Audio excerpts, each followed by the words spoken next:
सीता रावण ले गे चुरा के, सीता रावण ले गे चुरा के, रोवे सिया बिचारी। बाहर मिर्गा तै माया के छल करे भारी, बाहर मिर्गा तै माया के छल करे भारी। सीता रावण ले गे चुरा के, सीता रावण ले गे चुरा के, रोवे सिया बिचारी। बाहर मिर्गा तै माया के छल करे भारी, बाहर मिर्गा तै माया के छल करे भारी।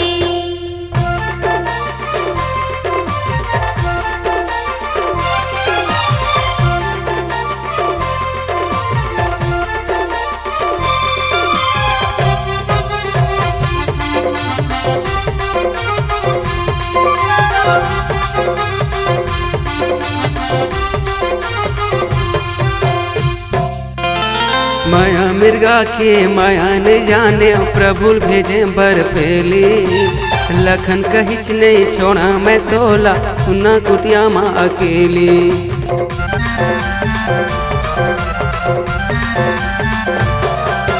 माया मिर्गा के माया ने जाने, प्रभु भेजे बर पेली। लखन कैस नहीं छोड़ा मैं तोला, सुना कुटिया माँ अकेली। छोटे देवर के कहना नहीं माने हो, छोटे देवर के कहना नहीं माने, निचट बुझे नारी। बाहर मिर्गा तै माया के छल करे भारी, बाहर मिर्गा तै माया के छल करे भारी।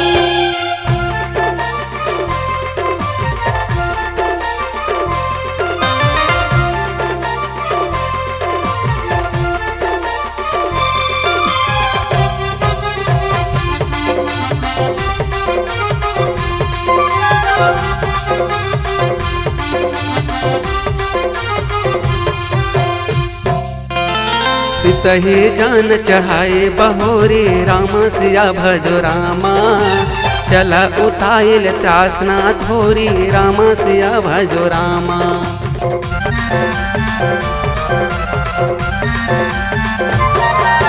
करती विलापा जाति नभ सीता, रामा भजो सिया रामा।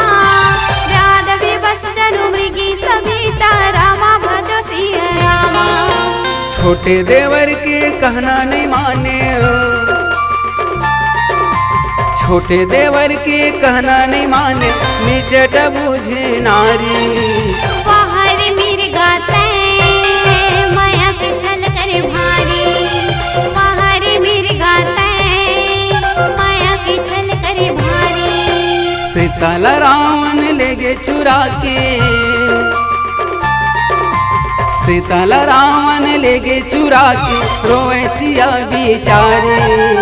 बाहर मिर्गा तै माया के छल करे भारी, बाहर मिर्गा तै माया के छल करे भारी, माया के छल करे भारी, माया के छल करे भारी, माया के छल करे भारी, माया के छल करे भारी। सियावर रामचंद्र की जय, उमापति महादेव की जय, पवन सुत हनुमान जी महाराज की जय। करी पूजा मारी जतब, सादर पूछी बात। कवन हेतु मन बग्रयती, अक्सर आय तात। सियावर रामचंद्र की जय। आज महाराज राजा रावण जो है अपन मामा मारीच के यहाँ पहुंच गए आधा रात के। अब आधा रात के जब पहुंचे हैं मारीच के घर में, तो मारीच भलो घबरा गया। आधा रात पहुंच सगावत दुर्देवा सगाई। तो रावण जो है आज मारीच के यहाँ पहुंच गए, तो कहाँ आरती सजावत रहे भैया, कंडील बरत रहा है, ओकरे आरती करे लगी कंडील। कावर आधा रात के सगा है तो कते आदर सत्कार लेवेगा। तो राजा रावण के थे मोर में समय नहीं भे, मैं जौन काम बनाया है तो मैं बतावत हूँ। का बतावत है?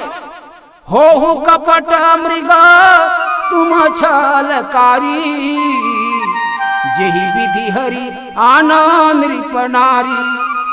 ऐ मामा मारी, मैं ही काम के लिए आया हवा, तैं कपट की मृगा बनवे और ताकि वो तपसी की जो नारी हवे बोला अपहरण करना है। महाराज ओकर संग एक बार लाग चुके हैं, मैं ओकर महिमा जानत हूँ। ठुठुआ बाण में जब मोला मारे है तो ये समुद्र ला ए पार में ओ पार में फेंकाए हैं, ओकर संग में नहीं लागे सब। मारिच के बात ला सुन करके रावण जो उन्हें बड़ा क्रोध हो गए और क्रोध होकर के थे कि ऐ मूर्ख मारी, ते गुरु की तरह मोला ज्ञान मत दे, मोर बात ला सुन और सुन करके तू कपटी की मृगा बने लगी। मोर भुजा की ताकत नहीं जाने सच का, देव दानव अग्नि पृथ्वी काल जमराज सब मोर मुठ्ठा में है। मारी सोचे लगी जब धमकी दीच रावण है तो ये दुष्ट के हाथ में कार मरो ओकर ले भगवान के हाथ में जाके मरी हो तो मोर काया की उद्धार हो जही। ऐसे मारी रहा है तो मन में विचार करके रावण के साथ में चले। तेहि बन निकट दशानन गयऊ, तब मारीच कपट मृग भयऊ। तब पंचवटी के तीर में वो मारीच रहा है तो मृगा के रूप धारण करके छल करे लगी। ऐसा माया मृगा ला देख करके सीता के मन मोहित हो। सीता परम रुचिर मृग देखा, अंग अंग मनोहर भेसा। ऐसा सुंदर मृगा ला देख करके माता जानकी जी हा भगवान राम लकी थे। देख तो स्वामीनाथ कतेक सुंदर मृगा हवै, सोन की मृगा कहा। पंचवटी बर पर्ण कुटी तर, बैठे हैं राम सुभाय सुहाये। सोहे प्रिया प्रिय बंधुल सै, तुलसी सब अंग घने बिछाए। देखी मृगा मृग नैनी कहे, प्रिय बैन के प्रीतम के मन भाए। हेम कुरंग के संग सरासन, सायकल रघुनायक धाये।